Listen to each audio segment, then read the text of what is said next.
Hey everyone, I am Shivang Shandilya, and this is going to be my very first YouTube video on this channel. As you can tell from the title, I'll be talking about how you can get started in open source. Now, you might be wondering, like, there are thousands of videos out there on YouTube, so why are you making one on this? So this is going to be a very fresh perspective. I myself started getting engaged in collaboration and communities with in open source altogether 6 months back only. So it's going to be a really fresh perspective, not a professional one. All the things that I myself encountered, I'll be sharing my experiences too. So yeah, I have a list of queries right here with me that I receive in my Twitter DMs. So I'll be taking up all those queries and we'll be talking about those. So let's get started with our very first query. So one of the main queries that I get is open source is not for us, and it's like kind of difficult. It's only for seasoned techies. So trust me when I say this. I was at the same place 6 months prior. I used to question myself. Like I used to get overwhelmed. Like in all, I used to get overwhelmed, like seeing the code base for a project and documentation for a project, and I used to question my expertise in a particular tech. Like I knew front end back then, and I was like, hey, I want to contribute. Someone told me, hey, contribute to React to JavaScript. I was like, hey, man, I'm like, I don't think I'll be able to do that. So I used to question myself a lot, and I can totally relate to that. So I know it can be a bit overwhelming at first, but when you start, the perks are endless. So one more question that I get is like, hey, I'm not from the tech field, so how am I going to contribute to open source? I've heard like people from web development or who are pursuing app development or anything in general, they contribute to open source, and I'm not doing any of that. Neither I'm pursuing an engineering degree or an IT degree. So how am I going to contribute to open source? So that's kind of a stretch, I would say. You don't need any degree in general, or it doesn't really matter if you are from a technical background. You can contribute to open source. Literally everyone can contribute to open source. Emphasize on the word everyone. Like it doesn't really matter. So just get out there and start contributing to open source. So the second query that I get a lot is people are like, hey, I'm in my third year of college or the fourth year of college, or I've already graduated, and can I still contribute to open source?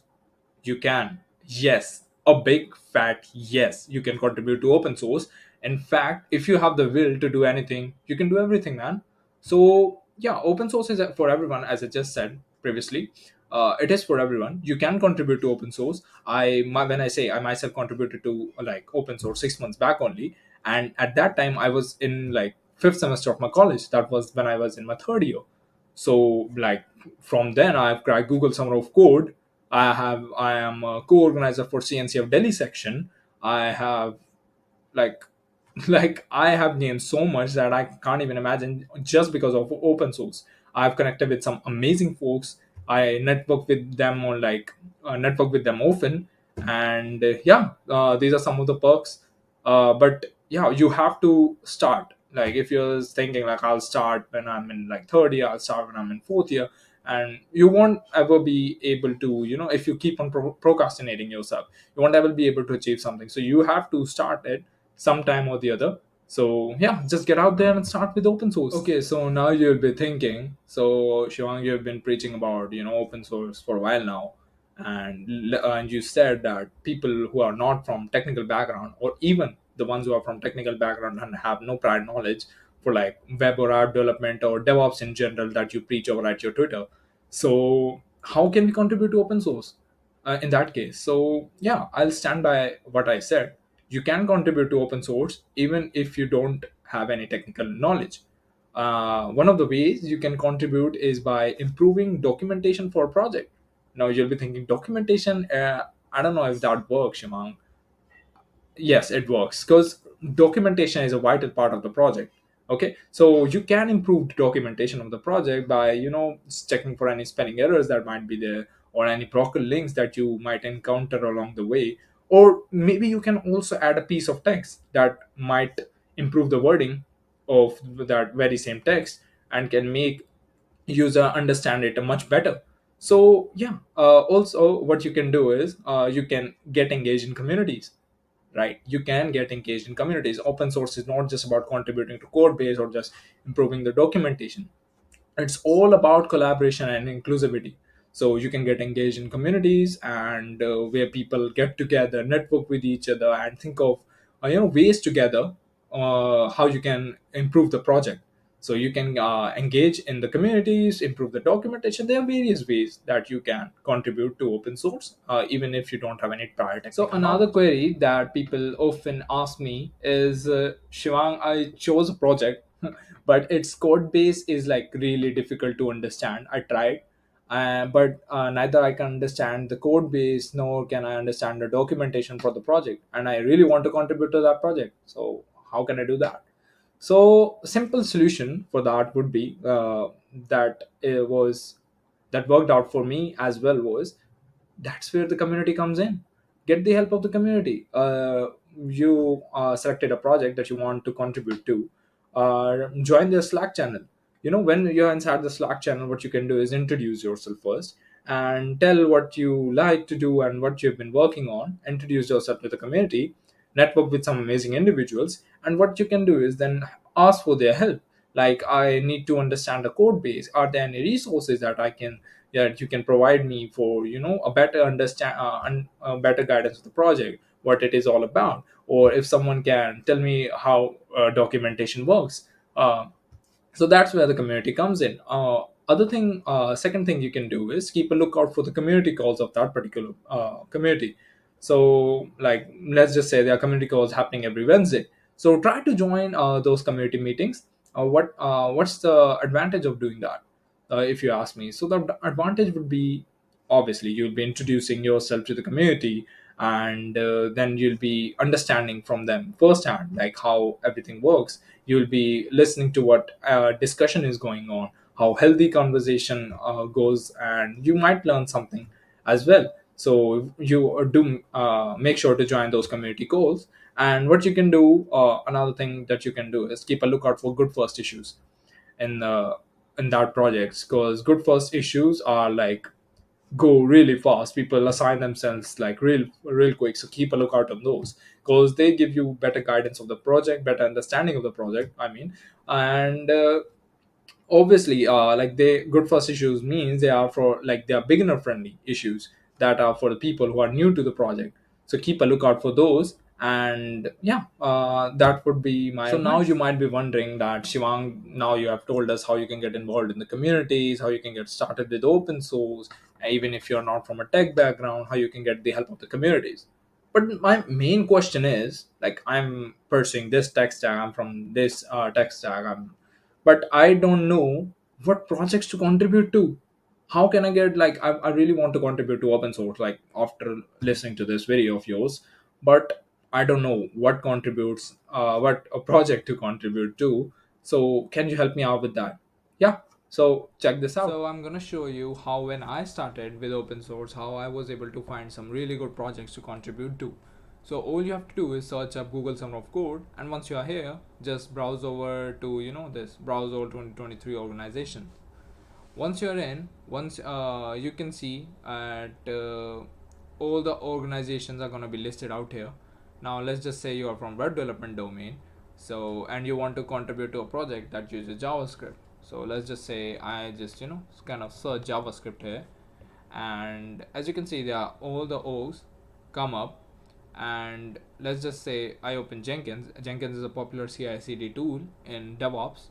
So as you can see, there are some projects that Jenkins use JavaScript, Java, Go, Docker, and Kubernetes. Don't worry if you don't know Java, Go, Docker, or Kubernetes, because it just lists out all the tools and technologies that it uses. It's not necessary that a project is going to use all these technologies, so don't worry about that. So what you can do is just head over to Jenkins and start contributing to their projects. As you can see, it has projects that use JavaScript as a programming language. Also, what you can do is join the mailing list of the very same organization, where you can connect with the community and get their help.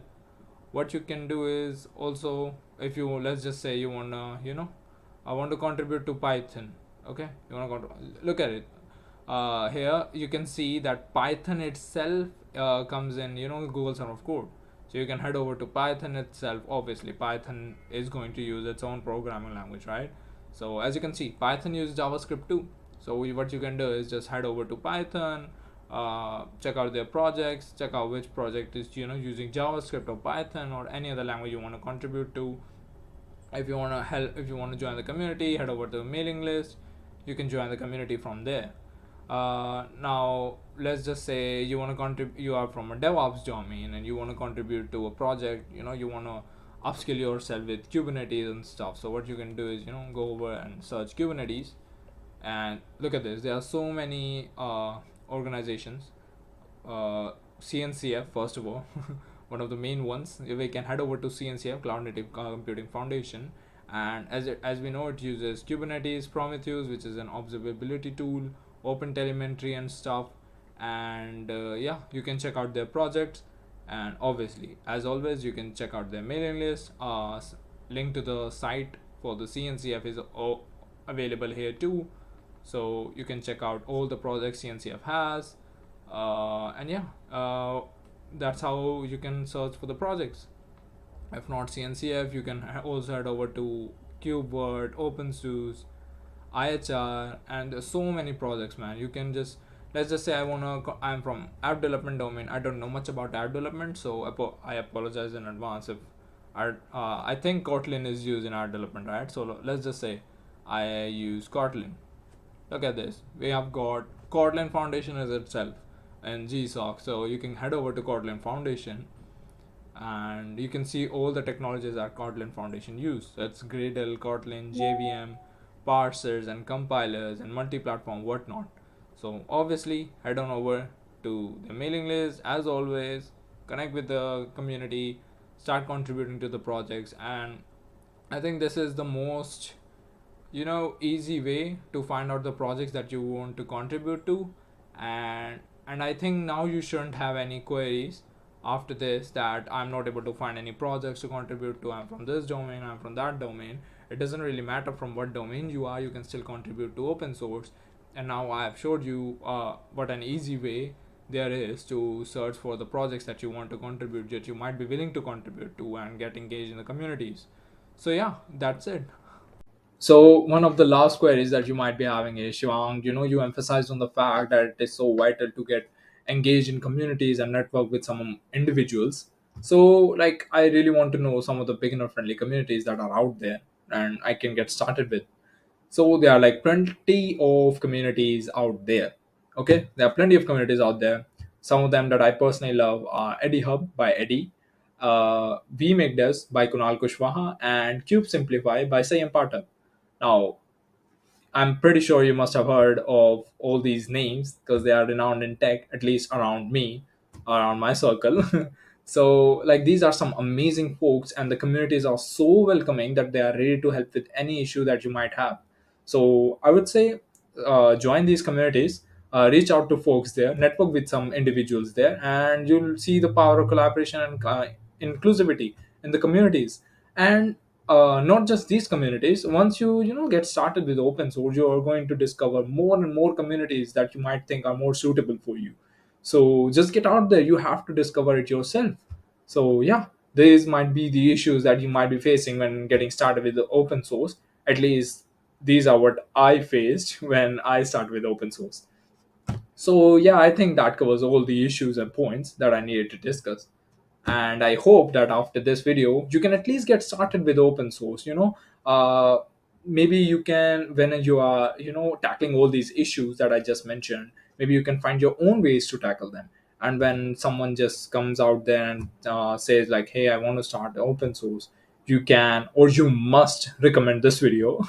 Or what you can do is, you can recommend this video if you like it or not.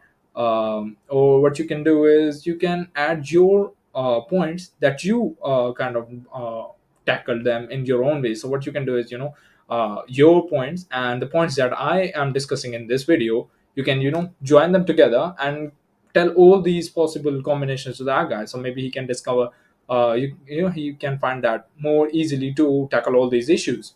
So just get out there, help folks. That's all the community is all about. Help folks. No one is going to, after discussing all these issues, I'm pretty sure you'll discover some more issues to get started with. But that's the fun. That's the you know it's a marathon. It's not just a single race. It's a marathon, so you have to get out there. No one's going to spoon feed you. So yeah, just get out there, contribute to open source. Perks are amazing, I'm telling you. But the only thing that I would say is keep a selfless behavior. Don't contribute to open source only because you'll gain something from it. Ultimately you will, but that should not be your ultimate goal for contributing and helping the community. Just selfless act is much appreciated.